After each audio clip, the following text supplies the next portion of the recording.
জৈব রসায়ন থেকে প্রিভিয়াস ইয়ারে আসা কোশ্চেনটিতে কি বলেছে দেখো, রান্নার গ্যাসের অর্থাৎ এলপিজি এর মূল উপাদান হলো।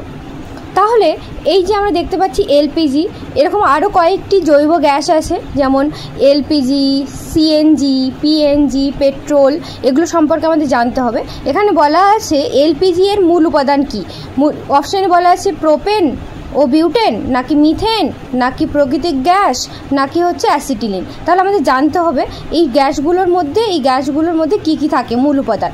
তাহলে এলপিজি যেটা হচ্ছে লিকুইফাইড পেট্রোলিয়াম গ্যাস, সেটার মধ্যে কি থাকে, প্রোপেন আর বিউটেন। এখানে সংকেতগুলো লেখা আছে, আইইউপিএসি নামকরণ লেখা আছে, তোমরা দেখতে পারো। তারপরে সিএনজি মানে হচ্ছে কম্প্রেসড ন্যাচারাল গ্যাস, এটার মধ্যে কি কি থাকে, মিথেন থাকে যেটা হচ্ছে CH4। পিএনজি যেটা হচ্ছে প্রাকৃতিক গ্যাস, এটার মধ্যে কি কি থাকে, এটার মধ্যেও থাকে মিথেন। তারপরে দেখো পেট্রোল যেটা হচ্ছে গ্যাসোলিন, এটার মধ্যে কি কি থাকে, অকটেন যেটা হচ্ছে C8H18। তাহলে এগুলো থাকে। এই মূল উপাদানগুলো আমাদের জানতে হবে কোন গ্যাসটার মধ্যে কি কি মূল উপাদান থাকে।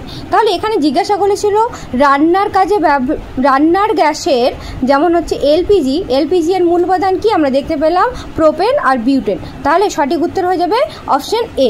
তাছাড়াও এদের ব্যবহারগুলো আমরা পড়ে রাখবো, যেমন এলপিজি ব্যবহার হয় রান্নার কাজে, গাড়ির জ্বালানি এসব কাজে।